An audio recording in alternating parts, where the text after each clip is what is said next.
శ్రీమాత్రే నమః. శ్రీ గురుభ్యో నమః.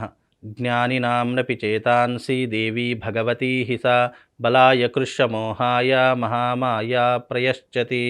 గురుబ్రహ్మ గురుర్విష్ణు గురుదేవో మహేశ్వరః గురుర్సాక్షాత్ పరబ్రహ్మ తస్మై శ్రీ గురవే నమః. ఈ సంవత్సరము విశ్వవసు నామ సంవత్సరము.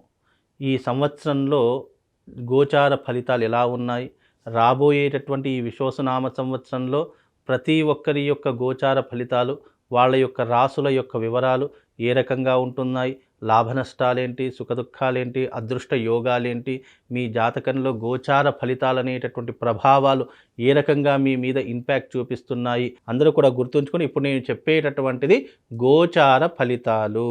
గురువు యొక్క మార్పు వల్ల, శని యొక్క మార్పు వల్ల, రాహు కేతువుల యొక్క మార్పు వల్ల మనిషి మీద ఎలాంటి ప్రభావం ఉంటుంది, ఏ రాశి ఏ స్థానంలో ఉంటే మీ రాశి నుంచి గురువు కానీ శని కానీ ఏ రాశిలో ఉంటే ఎలాంటి ప్రభావం ఉంటుందో తెలుసుకునేటటువంటి ప్రయత్నం ఇప్పుడు మనం అందరం కూడా తెలుసుకుందాము. ఇక తదుపరి రాశి తులారాశి. మరి తులారాశి వారికి ఎలా ఉండబోతుంది, ఈ సంవత్సరం తులారాశి వారి యొక్క గ్రహ సంచారం, గోచార ఫలితాలు ఎలా ఉన్నాయో తెలుసుకుందాం.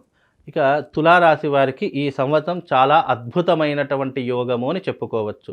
తులారాశి వారికి ఈ సంవత్సరం 9వ స్థానంలో గురు సంచారము, 6వ స్థానంలో శని సంచారము, 6వ స్థానంలో రాహు సంచారం వల్ల అద్భుతమైనటువంటి యోగములు కలగబోతున్నాయి. ఎందుకంటే ఈ సంవత్సరము బాగా అద్భుతంగా ఉన్నటువంటి రాశుల్లో మొట్టమొదటిది వృషభ రాశి, తర్వాత వచ్చేసి తులారాశి. ఈ తులారాశి వారికి ఈ సంవత్సరము భాగ్యంలో గురువు, షష్టమంలో కేంద్రంలో శని, కేంద్రంలో రాహు, ఈ యొక్క గ్రహ సంచారము చేత వీళ్ళకు పట్టిందల్లా బంగారం అవుతుంది. అనుకున్నటువంటి పనులన్నీ కూడా సాధించగలుగుతారు. చేసే వృత్తి వ్యాపారాదులలో మంచి లాభాలు గడించేటటువంటి అవకాశాలు ఏర్పడుతూ ఉంటాయి.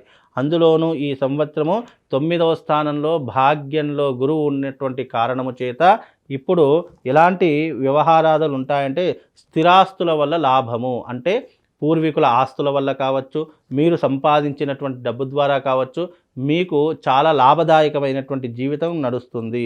అలాగే తపోవ లాభము, లాటరీలలో కానీ, ఆకస్మిక ధనలాభంలో కానీ, గుర్రపు పందాలలో కానీ, లేదు అనంటే గనక మీరు ఇతర విషయాలలో కానీ డబ్బుని అధికంగా సంపాదించడంలో నిమగ్నమైపోతూ ఉంటారు.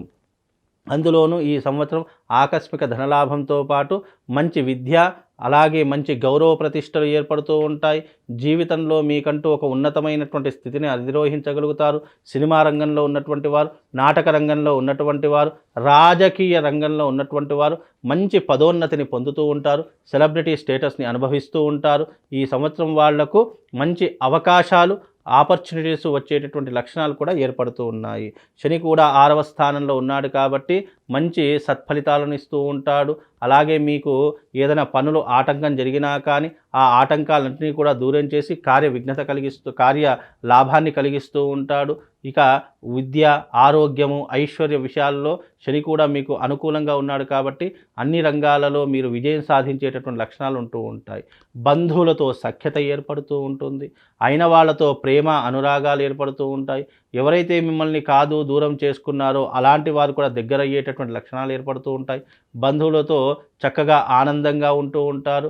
విదేశీ ప్రయాణాలు చేస్తూ ఉంటారు. విద్యా ఉద్యోగంలో మంచి ర్యాంకులు లభిస్తూ ఉంటాయి.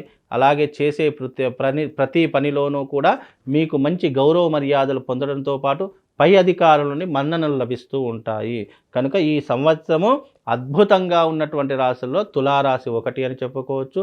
మీకు గురుగ్రహము, అలాగే మీకు రాహుగ్రహము, శనిగ్రహము, కేతుగ్రహం చాలా లాభదాయకంగా ఉంది. ఇందులో ఎలాంటి సందేహం లేదు. పట్టిందల్లా బంగారం అవుతుంది. అనుకున్నటువంటి పనులన్నీ కూడా సకాలంలో పూర్తి చేసుకోగలుగుతారు.